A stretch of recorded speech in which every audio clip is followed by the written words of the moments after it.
For many years, I have worked along the northeast coast of Japan, and when assigned there, I would frequent this one particular restaurant 5-6 nights a week. And over the years, I came to grow very fond of the older woman who owned and operated it. She didn't speak any English, and I didn't speak any Japanese, but we shared a friendship just the same. Upon arrival, I would always slide open her door and take a half step in and look at her, as if to say, "Hey, Mom, I'm home." And she would greet me with this warm and welcoming smile. She was always happy to see me. And she knew what I was there for, the same thing every time, her amazing pan-fried chicken dish. And she was a motherly figure to me as well. She was always giving me extra things to eat, and just generally a very nice woman. I would stop there so often after work just to rest and relax, yet I never knew her name or the name of her restaurant. We all referred to her fondly as the Chicken Lady. Her restaurant was located just south of the Fukushima Daiichi nuclear generating station, where in 2011 I was working as a field engineer. When you walked through the gates of the Fukushima nuclear generating station, it resembled a botanical garden. The landscaping was immaculate. There was well-manicured lawns everywhere. And the trees were pruned to perfection to resemble these large bonsai. And the reactor buildings themselves were painted sky blue with white clouds on them. And it was always my favorite place to work. March 11,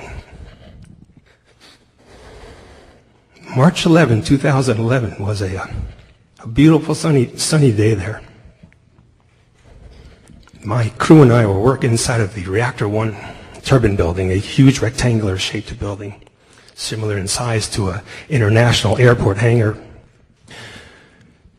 And at 2:46 in the afternoon, I had a young man overhead in the crane as an operator, and 10 of us, including myself, were in a very well-defined, contaminated work zone, and we were dressed from head to toe in our protective clothing, when suddenly it felt like someone took a very big hammer and hit the foundation of that very big building. And I turned to my crew and I said, "Earthquake."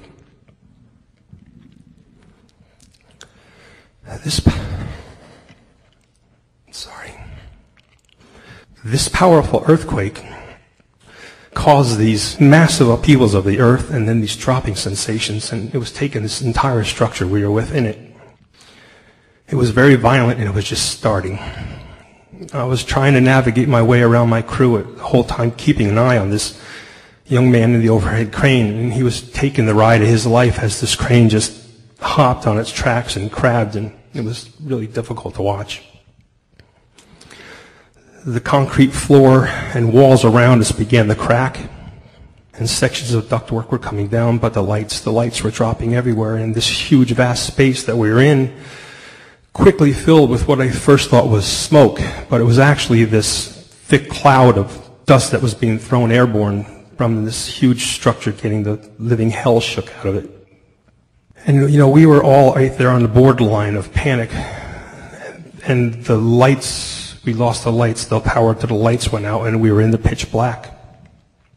And this really scared the crap out of all of us. Two young Japanese boys came to me and grabbed a hold of me in the dark, and I had this one tall kid on my left, and he had his arms around my shoulder, and I had my arms around his back, and the other guy was on his knees, and he had his arms around my waist, and I had my hand on his shoulder, and we were squeezing each other with every, jolt that this thing was throwing at us. And we were huddled up, 3 grown men, like 3 little boys, and I began to pray earnestly aloud for all of us. And it appeared that the Japanese boy on my left was praying in Japanese, and we were standing just yards in front of this massive turbine and generator, which was spinning at 1,500 RPMs, being driven by the steam coming right off the Reactor 1, right off the reactor, Unit 1 reactor, and it was at 100% power. And the sounds that began to come out of this turbine catch my attention, and I start to realize that it sounds like it wants to come apart, and it's going to explode, and it's going to pepper us against the walls. But as if to galvanize and confirm my fears, I hear my American coworker from afar in complete darkness scream, it's going to blow, it's going to blow. And I recognized the terror in his voice. And I stopped praying and I went to a psalm. It's 23:4. Though I walk through the valley of the shadow of death, I fear no evil, but I couldn't get through it. I broke down in the middle somewhere and I just surrendered and I asked, let's just please make this quick. So we wrote it out into the darkness. I mean, we were frozen there. We could feel it and we could hear it. We could smell it. We could even taste it. We just couldn't see it. And about 5 minutes into that first quake, we catch a break, and the light circuit came back on, but there was only a handful of lights that had survived the quake, but it was enough light to see again. And we were able to get the young man out of the crane. He was in rough shape, but we headed for the door. And I made sure I was the last one out because, this was my crew and I was responsible for them. And I took one last look back at the millions of dollars worth of equipment and tooling that I had cared for since 2008, and I just knew I wasn't going to see any of that again. And we finally get outside after many obstacles. And we're outside and we're jumping across cracks in the roadway, and we get to a point where we have to split, and I have to head up this long stairway up this hillside to where my rental car is parked. And when I get up there, I realized that the power of this quake had shifted all the parked cars and pinned mine in. Mine was blocked. And I took this time out and realized that my heart is beating out of my chest and I'm not breathing. And I just start concentrating on, getting my heart and lungs back in sync. And I'm looking down the hillside, and there's a freighter in the harbor in front of Fukushima. And there's deckhands running around it, and there's black smoke coming out of it. And I remember thinking, well, this must be, the procedure during an event of this magnitude. And then it struck me, are they taking precautions against a possible tsunami? And I watched them cast off and get out of the harbor and head out into the Pacific due east. And I'm on top of this hillside now, and I'm working on my breathing, surveying the damage all around me, which was staggering, and these so-called aftershocks, which are actually earthquakes, and they were high on the magnitude scale, were just ripping through and just rattling my nerves, and the earth around me is just distorting like Jell-O. And I look back out to sea to eyeball the freighter. He's a mile or so out, and I see this wall of water coming in from the horizon, as far north and as far south as I could see, and it was just a perfect wall of water. And I watched that freighter go up the face of it. And I thought he was going to roll and capsize to a starboard, but he cut over the top of it. And I don't know who I was talking to. I was alone up there, but I was talking to Mother Nature or God himself, but they both heard me when I shouted across the Pacific at this thing. You got to be fucking kidding me, I said. And I watched it crash into the coastline below me in the 4 reactor buildings, and I stood there in horror as the tremendous power and force of the things just snapped everything with it and just took everything in its path with it. And when it hit the coastline, it had nowhere to go but uphill towards me because there was a lot of water behind it. It just continued to push, and I started revisiting that same feeling of doom I just had 20 minutes earlier in the turbine building. And my thoughts shifted to all the low-lying communities north and south of me there, the ones I was so familiar with. And I'm on top of this hill, but someone certainly must be in trouble. And it was a feeling of helplessness. And something happened to me. I went into shock. I felt like I was in this glass bowl. I could see through it. But the inside of it was filled with this like gaseous fog of disbelief. And I watched 2 more smaller tsunamis come in on top of the first one, only bringing the water up higher. And finally, it all started to recede back down. And it got to the shoreline, but continued out. And the whole Pacific there receded out to sea 1/4 of the mile. That harbor completely drained in front of my eyes. And I was looking at seabed as far north and as far south as I could see. But with that came this wild weather front from the highlands behind me. These big black ominous clouds came rolling in, tumbling real low, and they just whipped across me. And behind it was this, it wasn't even a wind, it was like a vacuum. It was this horizontal, like just coming out to sea, and you could feel the temperature drop, and it began to snow. And I'm standing there thinking, am I witnessing the end of our world? I mean, I truly pondered that. I take this long, dazed walk off site, and to this day I cannot remember the walk, but I get off site to our office, and I start to recognize groups of my coworkers and familiar faces. And when I saw them, I I stopped and I turned around and turned my back to him and broke down again.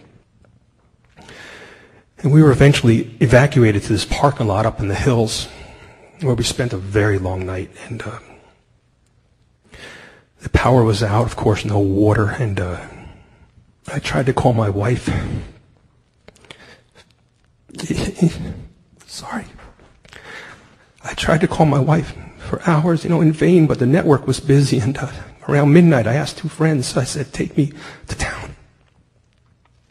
We slipped out of there, and I said, take me to the chicken ladies. And I wanted to check on her to see if she was there, if she needed help, if she was okay. And we arrived, and her little building was cracked right down the face, and she wasn't there. She was nowhere to be found. And I tried calling my wife again, and this time it rang. And when I said her name, she just screamed and kept screaming.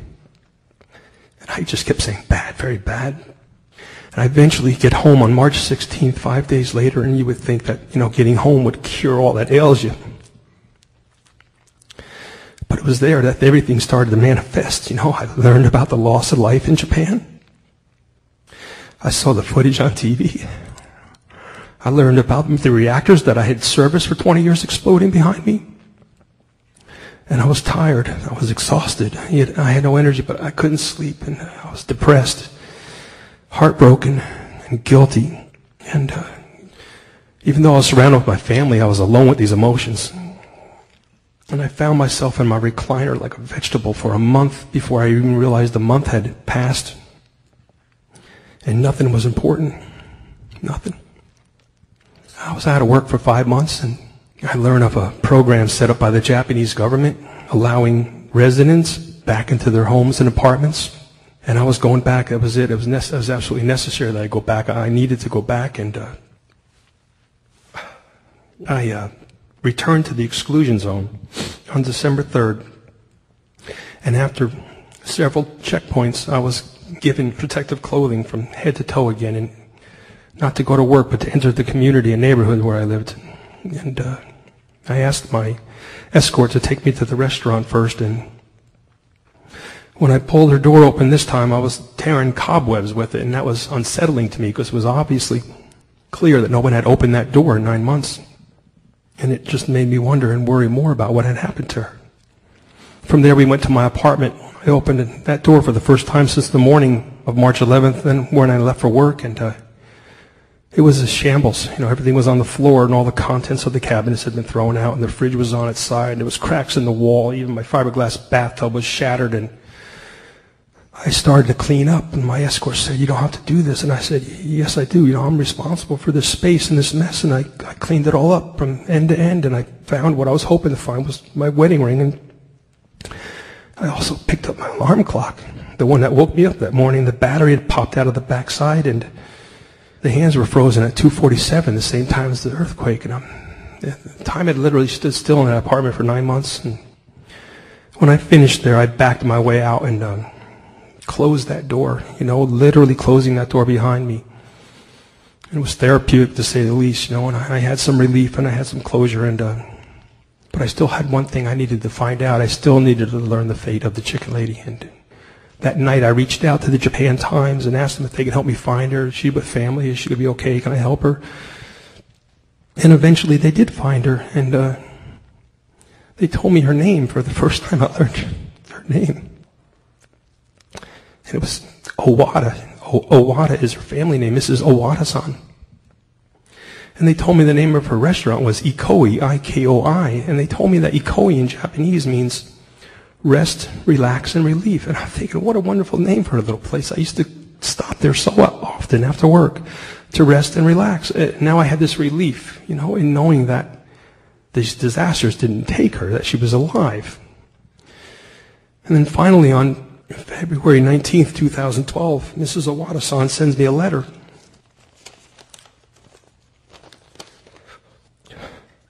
I have escaped from the disasters and have been doing fine every day. Pillitteri-san, please take care of yourself. I know your work must be important. I hope you enjoy a happy life like you seem to have when you came to my restaurant. Although I won't be seeing you, I will always pray for the best for you. Arigatou gozaimasu.